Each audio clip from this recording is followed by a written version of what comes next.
Il y a des gestes si simples à faire aujourd'hui dans notre quotidien qu'on en oublie leurs vraies valeurs. L'accès à l'eau potable et à l'assainissement pour tous, qui constitue pour nous une évidence, représente en réalité l'un des plus grands défis de notre siècle.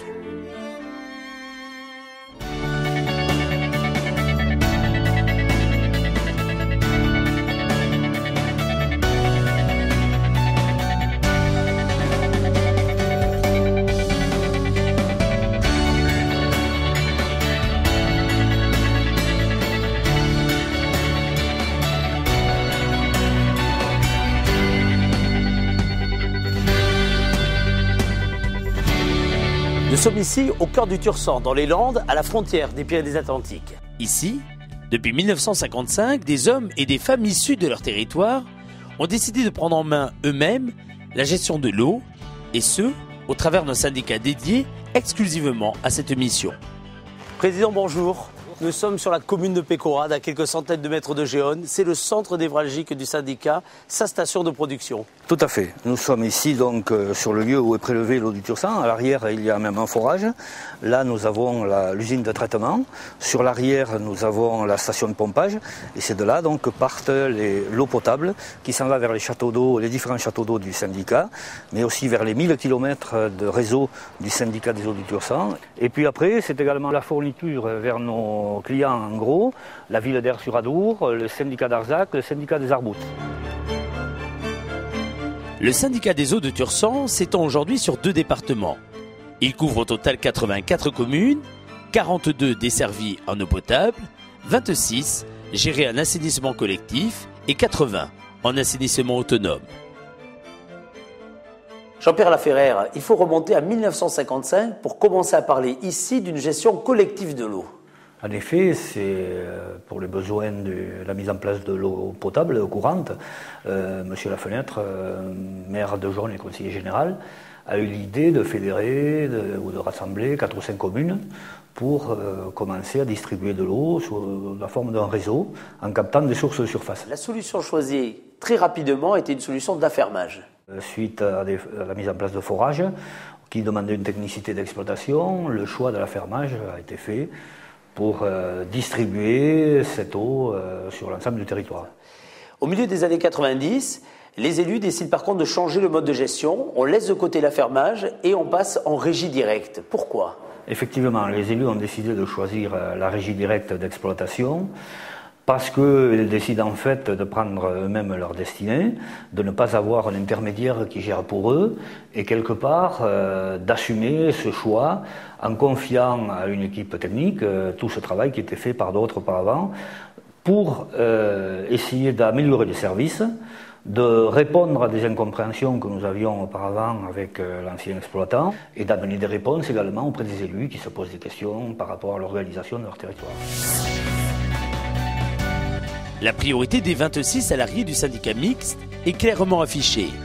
S'inscrire chaque jour dans une démarche d'amélioration continue afin d'être capable de fournir à ses clients des services de qualité alliant respect de l'environnement, proximité et économie.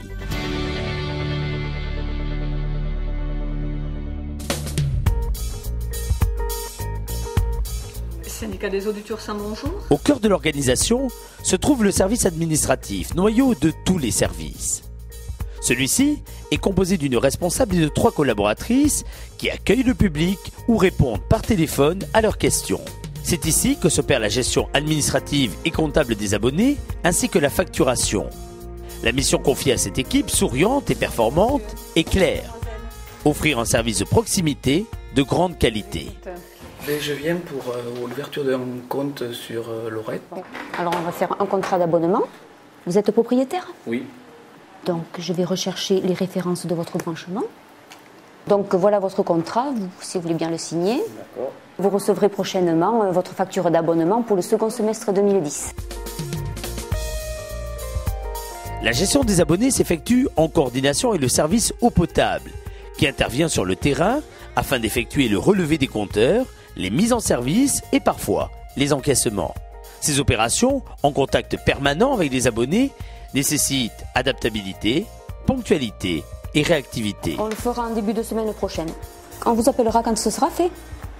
Bon après-midi. Au revoir. Outre cette mission, l'administration est également en charge de la tenue comptable des budgets.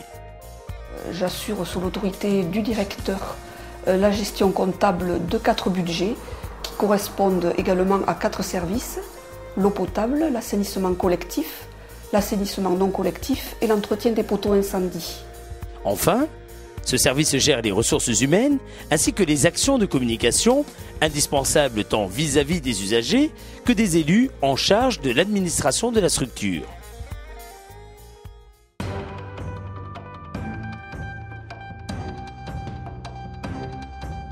Le service public d'eau potable a pour mission de distribuer de l'eau potable aux abonnés. Pour distribuer de l'eau potable, donc, on a une station de pompage qui comprend 4 gros fourrages à 450 mètres de profondeur.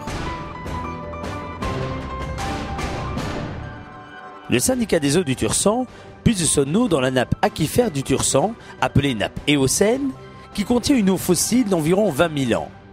L'eau potable se définit comme étant consommable, inoffensive pour la santé, agréable à boire et à utiliser dans ses usages pratiques. L'eau du Tursan est une eau déjà potable avant tout traitement. Après les fourrages, l'eau monte dans une pulvérisation. L'eau y est aérée, oxygénée, déferrisée. Et donc là-dessus, elle prend toutes les caractéristiques que nous imposent les services de l'État. Après le traitement, l'eau est stockée à la station dans différentes capacités. Et de là, nous reprenons l'eau par des grosses pompes et nous les envoyons sur les différents réseaux du syndicat.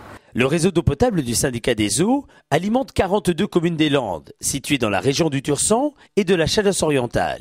Formé d'un responsable, de 3 agents entretien du réseau et de 4 agents polyvalents, le service eau potable est compétent pour produire et pour distribuer sans discontinuité de l'eau potable de bonne qualité et en quantité suffisante aux 6 250 abonnés. Syndicat des eaux du Tursan, bonjour. Oui, bonjour. Je vous signale une fuite à jaune, route d'Aire-sur-Adour. On va intervenir sans doute pour réparer cette fuite au plus vite.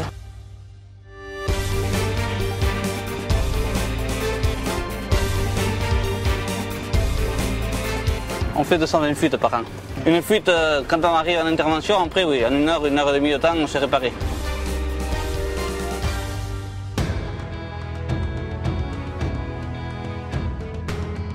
Les eaux usées résultent des équipements domestiques.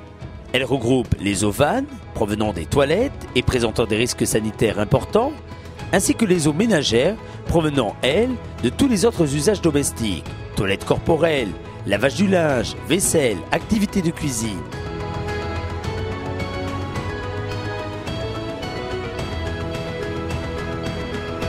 Le syndicat a pour mission de s'assurer de la qualité du traitement des eaux usées domestiques des 8600 foyers issus des 80 communes adhérentes, toujours dans le souci de ne pas perturber le milieu naturel. Le service assainissement collectif a pour mission d'assurer la dépollution des eaux usées avant leur rejet dans le milieu naturel. Dans cette optique, 3 agents techniques polyvalents assurent les relations avec les 1500 usagers du service. Ils exploitent quotidiennement des réseaux publics souterrains de collecte des eaux usées domestiques, ainsi que des stations d'épuration se situant sur le territoire des 26 communes qui en sont dotées. Le principe de traitement des eaux usées repose pour la plupart sur des principes rustiques. Donc ce sont beaucoup de filtres à sable, quelques lagunes, des biodisques comme on a pu voir, ou également, pour les plus grosses, des boues activées.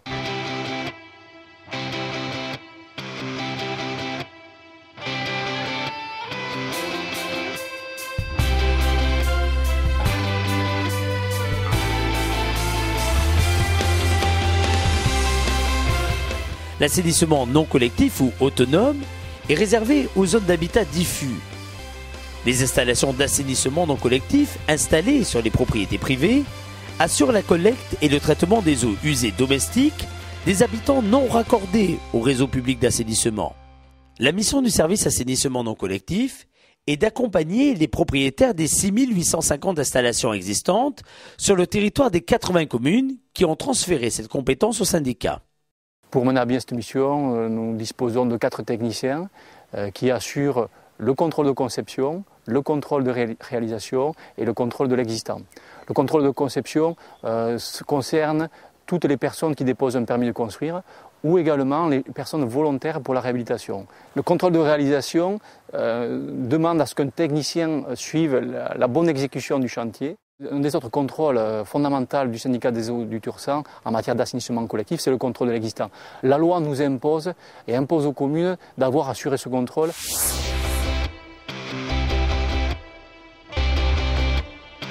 Aujourd'hui, c'est bien de tendre vers un parc d'assainissement qui soit conforme, mais c'est vrai qu'il faut aller au-delà et s'assurer que ce parc conforme perdure dans le temps. Et pour ça, il n'y a pas d'autre solution que de mettre en place un service d'entretien qui accompagne les usagers dans cette mission un peu particulière qu'ils avaient peut-être négligée par le passé, de l'entretien de leurs assainissements autonomes.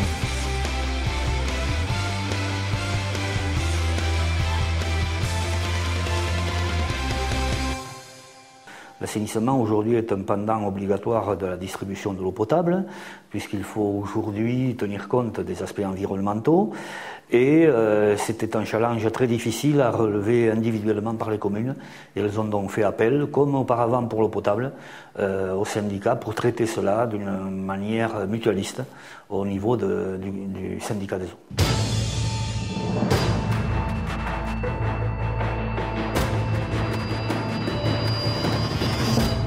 À l'instar des services eau potable et assainissement, l'équipe travaux fait partie des services opérationnels du syndicat. Composée de responsables et de 3 agents, elle gère et réalise des chantiers de type eau potable et assainissement collectif. Sur les 2 types de chantiers concernés, elle intervient aussi bien sur les réseaux d'eau potable et d'eau usée que sur les stations d'épuration. Ainsi, le responsable de l'équipe travaille en étroite collaboration avec les responsables des 2 services techniques et organise la programmation annuelle de tous les chantiers. Ici, sur ce chantier-là, on renouvelle la canalisation d'assainissement collectif. Voilà, c'est juste l'entrée de la station.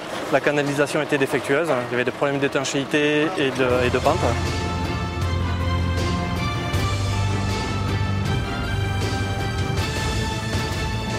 Donc le conseil municipal a décidé à l'unanimité de faire l'assainissement collectif sur la commune de Mazerolles. Nous avons décidé, en accord avec le Tursan, de l'endroit de la station d'épuration. Nous avons acheté le terrain pour la station d'épuration. Les travaux se sont super bien déroulés, je dirais. Le Tursan a une compétence très grande là-dedans. Fonctionnant en régie directe, le syndicat peut soit assurer la maîtrise d'œuvre et la réalisation des travaux, soit faire appel à de la sous-traitance pour différentes opérations telles que études, diagnostic et programmation, ou encore surveillance du chantier, réalisation des travaux, exploitation des installations. Jean-Pierre Laferrère, comment est-ce que vous voyez le futur de ce syndicat des eaux? Il nous faut en permanence nous améliorer dans la qualité du service, au niveau de la technicité, au niveau de l'accueil et de l'approche des gens, mais également il nous faut suivre les technologies évoluent, donc il faut que nous soyons également à la pointe. Et puis c'est aussi de savoir gérer un petit peu notre ressource qui sera important pour l'avenir. Et pour cela, il nous faut continuer à prévoir les interconnexions. Nous avons fait une interconnexion avec le syndicat des arbustes sur le nord du syndicat. Il faut penser très rapidement à s'interconnecter sur le sud, au cas où nous aurions une défaillance sur la ressource, même ponctuelle. Vous souhaitez également qu'il y ait une vraie réflexion sur l'avenir de la gestion de l'eau? J'aimerais qu'il y ait un concept global de l'eau, c'est-à-dire que celui qui livre l'eau potable ait le devoir de récupérer l'eau pour la traiter et la restituer au milieu naturel. Tout cela pour des questions de logique, mais aussi d'économie, d'échelle notamment, et puis pour permettre aussi de travailler sur l'avenir des territoires et que quelque part on arrive avec tous les acteurs du territoire à avoir une vision cohérente de l'eau. Tout ceci aussi géré peut-être avec un seul budget pour que économiquement aussi on ait les moyens de traiter ce gros problème qu'est l'assainissement. Il est temps pour vous d'imaginer une autre gouvernance de l'eau? Je crois que si on veut répondre aux défis de l'assainissement et aussi de l'organisation des territoires, où l'eau est quelque chose de très transversal que l'on retrouve dans tous les schémas, il est important que tous les acteurs se retrouvent pour parler le même langage.